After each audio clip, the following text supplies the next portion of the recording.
this is probably one of the shorter preps we've had, one of the shorter turnarounds. Getting in last night from Baton Rouge and then leaving tomorrow early afternoon for Oxford. So I guess this is the second time Ole Miss and Auburn have played in a ranked game, and we did last year for the first time in a long time. And so obviously it's a big game for both clubs, and obviously Oxford on a Saturday is going to be pretty lit up. This Ole Miss team is the only team to beat Alabama at Alabama. As Auburn's coach, of course, I have to get that in. And in their 3 losses, they've lost 3 games by a combined 12 points. Their only loss at home was to Texas A&M, where they led the entire game until the very, very end. This is a matchup of 2 teams that take care of the ball. Both turn the ball over under 10 times. The 3 ball is important to both teams. Ole Miss is shooting it really, really well this year. They probably when Jalen Brakefield is coming off the bench, that tells you how much, how deep and how talented a roster this Ole Miss team has. You mentioned Sorry. Okay. Go ahead. You're loud. You mentioned the Wednesday to Saturday kind of turn. I think that's the first time in conference play you guys are dealing with that this year. Just what's the key to kind of handling a Well, just a Wednesday to Saturday road. I think we also have another road coming up later on. It's just a lot for the kids. So today it's got to be our work day. It's hard to have a work day after you play a game against LSU, such an athletic team, and we had to exhaust a tremendous amount of energy to withstand their speed and their athleticism and the pace of the play. And yet I got to put them through it a little bit today, just a little bit. And then tomorrow we won't hardly do anything but travel. So a combination of doing enough to get them prepared, but not too much where and then we have it's an early Saturday game. So it's just, we'll be fine. It's just a lot in a short period of time. Bruce, you said your message this week was you wanted improvement, wanted them to get better. How do you sort of present what you would like to see while still scouting for an opponent on Saturday? We still have work to do to get better. I think that the reason why, first of all, I don't want to tell you what I think we got better at, because I don't want to necessarily tell my opponents what I think we need to get better at anymore. I'm not at this stage. Let them figure it out.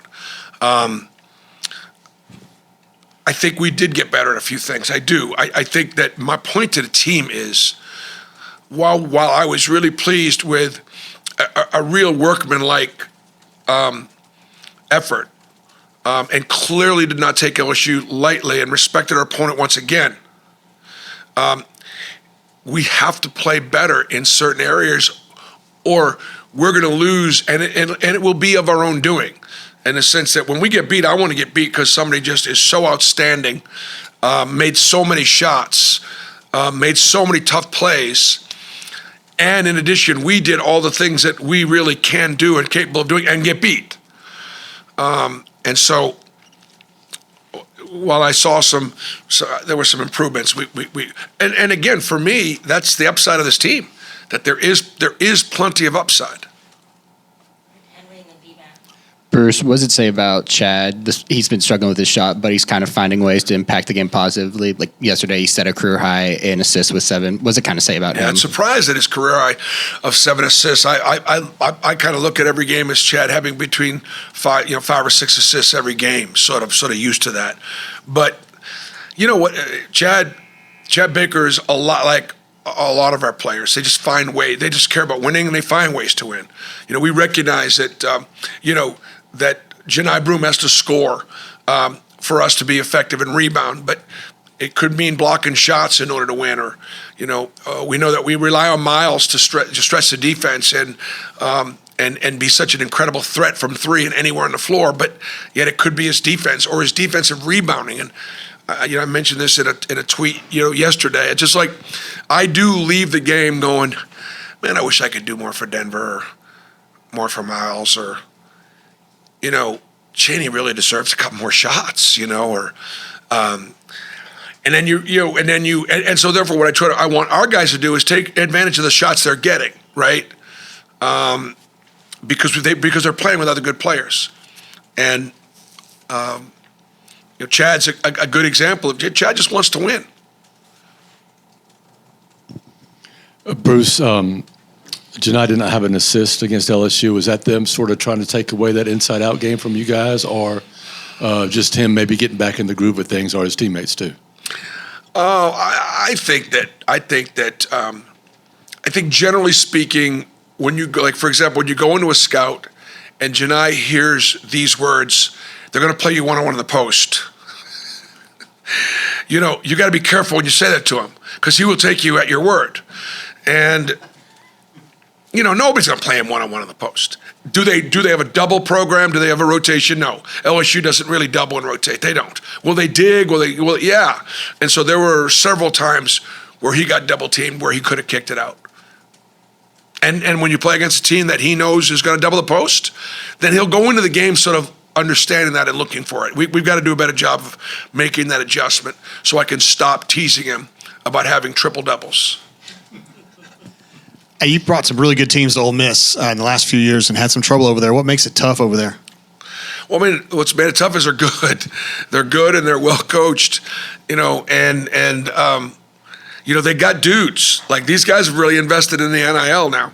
They have. And, when you say that, you used to say that and say that used to have a negative connotation. It doesn't anymore. The reason why the SEC, top to bottom, is as strong as the league is right now because we've invested in the league.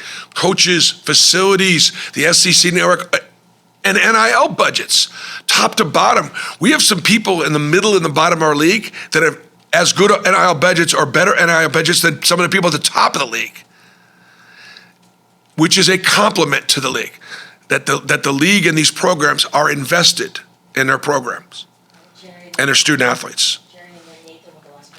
Kind of talking about the league, what would you take away from this January stretch heading into this February stretch of conference play? What's really interesting, we have Ole Miss. I could tell you our next 3 or 4 games. I can't. I honestly couldn't tell you after that. Because I know we've got some things we've got to plan for next week. I couldn't tell you who we play after Florida and when. That's not a knock on the. I couldn't. Honestly, typically, I can't even tell you most of the time who we're playing next week. So, for me, as I look at it, the Tennessee win at home, winning on a road against a ranked Georgia team that hasn't lost at home are big wins. Everything else is sort of, I think we've done what we're supposed to do so far, right? This one Saturday is probably another one that's in the category of Ole Miss ain't gonna lose to hardly anybody at home. So it's an opportunity. It's an opportunity to be a separator. Bruce, you mentioned you were glad to see Turtle not hesitate when he got that open look. He also had that drive to the basket. I mean, have you seen his confidence sort of grow these last few games? The thing I like about Turtle is he's in there working as hard with the assistant coaches or in the weight room or watching film as any of our starters. And that's the thing that I want to comment. I want to compliment Turtle. I would say he is working like a starter. Now, so is Cheney Johnson as our hardest worker. So is Todd Pettifor as sort of our 6th man. And so, and our guys recognize that. And look, he's a senior. This is his last year. And he's trying to make history and he's trying to build memories. And he's also trying to prepare himself for a career professionally. He can play overseas. So no, it doesn't surprise our players, but it just I think what it does is when you get contributions. Chris Moore got 5 offensive rebounds and played really good defensively. Our guys all feel good about that for Chris. And I think that's why sometimes they're each willing to take less because they want all their teammates to feel good about making a contribution.